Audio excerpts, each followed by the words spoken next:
Well, what's Mark Carney's game plan dealing with the United States and Donald Trump? By all accounts, his game plan is to wait Trump out, to smoke him out, wait until he loses the midterms, wait until he's out of office, wait to deal with the next person. Hopefully it's a Democrat that Mark Carney and Canada can deal with. Mark Carney, he had a little bit of an impromptu press conference outside of his official office in Ottawa, I believe, 2 days ago, where he's on Wellington Street across from Center Block, and in the background, I'll see if I can find a picture of it. In the background, there is a mountain of a man, a security guard, one of his security details. I shouldn't say guard, he's an RCMP agent, I would think, or maybe he's part of U.S. Secret Service, maybe he's part of MI6. Who knows who his security is, because he doesn't care who he hires. He doesn't care if he hires Canadians, obviously. So it would not surprise me if this giant, I would say he was about 6'5", 6'6", 300 pounds plus. Now, the optics of that armed security detail was meant to be in frame, to be on camera, to send a message. And during this press conference, he says that Canadians have to stand together. We all have to stand together as a united front to deal with the big bad boogeyman in Donald Trump. You have David Eby, the beta feminized male David Eby out in BC, saying there is not going to be U.S. booze put back on the shelves. No how, no way. He says, no way that's going to happen. You got Doug Ford being inflammatory, incendiary again with regards to his pushback rhetoric. He's the tough guy. Like I said before, Dougie Ford is the street level gangster in this country, so he is left to do the street level talking, so to speak. Dougie Ford reminds me of myself in a lot of ways. But the platform that I have is much smaller than his platform, number one. Number two, he yields a lot more power than me. I have no power, or very little. I have very limited subscribers on my channel, and that's basically where my power begins and ends. So the way I look at Doug Ford these days is he is no different than me as a YouTuber. Basically, all he does is just goes in front of the camera, which makes its way to mainstream media, all sorts of social media networks and avenues, YouTube, Instagram, X, all those things. And basically, all he's doing is talking nonsense. He is in a position where he can make change, and he is not making change. He is following the script as he usually does, and the script is to keep Donald Trump as the enemy. They don't want to negotiate with Donald Trump, because if they do negotiate with Donald Trump, they lose all their power. What the Liberals fail to understand, this is the biggest mistake the Liberals have made. And you're going to say, well, Dougie Ford's not a Liberal. Well, we all know that he is. He is a Liberal. The biggest mistake that the Liberals made is they've hitched their wagon to J.J. Walker, not Mike Tyson. The way Mark Carney campaigned, he was the one to negotiate high-level deals. He was the one that was the governor of the Bank of Canada, the governor of the Bank of England, and he was the one that was going to get the best deal for Canada. Now, since he's been Prime Minister, he hasn't really even attempted to negotiate a deal with the United States. And this always leads me back to what I believe to be the case, is that Donald Trump and Mark Carney are working together at a very high level. They do have their differences, they do have their misunderstandings, but I think their end goal is to make the United States a stronger country. That's what I believe. And Canada is, like I've said before, is just collateral damage. It's just going to be, well, I shouldn't say it's going to be. It's up until this point, it has been dismantled. It has been completely demolished, and it's going to continue on that path. Now, it would appear that they're having a bit of a pissing match, obviously with the new added 50% tariffs on hockey sticks. What are the other ones? Oh, I can't remember. But hockey sticks is the one that is being obviously vocalized the most in Canada, because it's our I know lacrosse is our national sport, but it's really hockey. And so people are making a big deal out of that. So, and a lot of the Liberals are standing behind Carney because he is, it would appear that he is standing up to Trump, which we know he isn't. The Gordie Howe Bridge fiasco, we were completely railroaded on that. The United States completely got their way on that. Some people have said in my comment section that, no, if you look closer into the Gordie Howe deal, it's not as bad as you think. Well, it's actually worse than we think. He gave concessions to the United States with the Gordie Howe Bridge that should never have been done. But at the end of the day, Mark Carney isn't working on behalf of Canadians. He's working on behalf of the people that keep him in power, and to also ensure that his financial holdings and his future are secure in the United States. And he has a lot of financial holdings. I believe 591 financial holdings in the United States. When people like Mark Carney, Doug Ford, Wab Kinew, David Eby, they all talk tough, Tim Houston, when they all talk tough, they are writing checks that the Canadian public has to cash. They are not going to lose any money out of their portfolio. They're not going to do that. They're insulated. They're protected. They are leaving the everyday Canadian citizen to the wolves, and the wolves are Donald Trump and the United States. They are dismantling us. And you got people questioning or asking Doug Ford and the new premier of Quebec. It's a woman. Her name escapes me right now.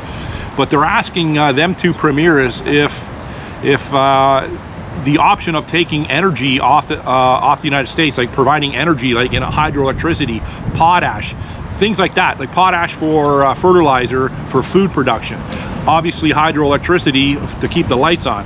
Dougie Ford has said before that that is an option, is cutting them off from power. And so the Premier of Quebec was questioned with the same thing, and she said, no, that's not an option right now. She's smart in saying that. Now, listen, you cut off the food, you cut off hydro for the United States, they are going to invade us. Their economy is 14 to 15 times bigger than Canada. Their military is like 20 times bigger. We don't stand a chance. As much as that fork-tongued lizard Mark Carney is going to go around to China, to Great Britain, and to Commonwealth countries to drum up support to go against the United States, it isn't going to turn out like that. Liberal ideology, the tough guy rhetoric that Mark Carney and Dougie Ford, Wab Kinew, and David Eby, the tough guy act is putting us all at risk. At the end of the day, you think those guys are going to take up arms and go to the border and defend us? No, they're just making our lives increasingly more difficult. They're making our lives increasingly more dangerous to navigate city streets, in towns, communities. I was just talking to a lady not long ago before I stopped here. And she's been, I know her quite well. She walks her dog, and I just know her from that. And she's 70 years old, and you know, she was talking to me. She's a liberal. She was talking to me about, you know, the noticeable downfall of Toronto and noticeable downfall of Canada. And I don't get too much involved with her from a political standpoint because you know, I don't want to get involved with her. It would be a futile endeavor to try to convince her of my mindset, and vice versa. So I just let her talk, and I get that quite a bit too when I'm out and about. I get people approaching me and start talking to me about politics unsolicited. I try not to talk to politics with people because I know that I'm surrounded by liberals, and it's not going to be a value-added conversation. So, but I'm just you know, saying what she told me. And you know, she was talking about the Salsa in St. Clair with the shootings down there, and she went on with a couple other things, and it's like, yeah, I disagree with her. It's you know, obviously Stevie Wonder, Ray Charles, whoever you want to say, can see what's going on in this country, except that the liberals are going to go down with the ship. The staunch liberals, they are completely blind to what's actually happening because they don't live in the same world that I live in. The world that I live in is, I see things from a street perspective, from a street level. And you know, if I never left my house, I just went out in the backyard and I putted around in my garden. You know, I started focusing on growing flowers and raspberry bushes and strawberries, and didn't really see what's actually happening. Yeah, it would be a different perspective from me, but I see what's happening. And I'm not a wealthy person. I see that every day in this city, it's increasingly more expensive to live. The crime is going up. the cleanliness of the city is going down. And a lot of people just say, you know, they say to me like, Dewey, why do you even get involved in this? And well, you know, sometimes I ask myself that as well. Why do I get involved in this? And some days I have energy for it, and some days I don't. And I'll tell you, if I had kids, and I don't have kids, but if I had kids, I would be starting a movement in this country. I'd be at the forefront of the movement. I'd be the people that they're trying to throw in jail for the trucker convoy. I'd be that person if I had kids. And I don't have kids, and I guess maybe that's keeping me out of jail for the time being anyways. People that have kids and grandkids growing up and seeing what this country has become, I don't know how they aren't out en masse. I really don't. And I'm not advocating for any sort of uprising. I'm not. But the way this country and the way the Liberals have put this country in the position that it is, I don't see any other alternative but to have some sort of pushback. Like, I know the trucker convoy, you know, they made it out to be something that it wasn't. Was it an occupation of Ottawa? To a certain extent, I agree that it was. I was there, I witnessed it. I've always said the horn honking could have been toned down a little bit. But as far as what the Liberal paid media was painting it as, a white supremacist, neo-Nazi movement that was, you know, being harmful to homeless people, that was desecrating the National War Memorial, that was all untrue. And that's why I went to Ottawa. I went there the second weekend to go see what was going on, and none of that was happening. It was all bullshit. Just like the COVID scam was bullshit, just like the climate change scam is bullshit. It's all bullshit. And, you know, I'm getting people in my comment section saying about C9 now. Well, listen, what am I saying that's gonna warrant a knock on the door from the government? I don't know what I'm saying that would warrant that. I'm not threatening anyone. I'm not trying to tell people to go out and take matters in their own hands from a violent perspective. I'm saying go out there and use your voice. You can go out there and still speak. You can go out there and still protest. Doesn't matter. You can still do that. So the rhetoric of the elbows up, let's stand up, we're all one Canadian nation going against the big bad Americans. Well, that's not true, because a lot of Canadians want a deal done. A lot of Canadians want American booze back on the shelves. I don't drink no more, and it wouldn't matter to me if American booze was on the shelf or not. It wouldn't, even if I was drinking. But that shouldn't be up for our politicians to make that decision. It's not doing nothing.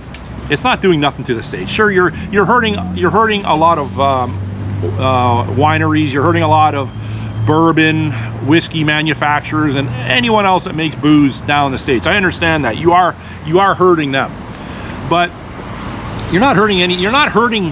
The only people you're hurting are Canadians. That's the only people you're hurting.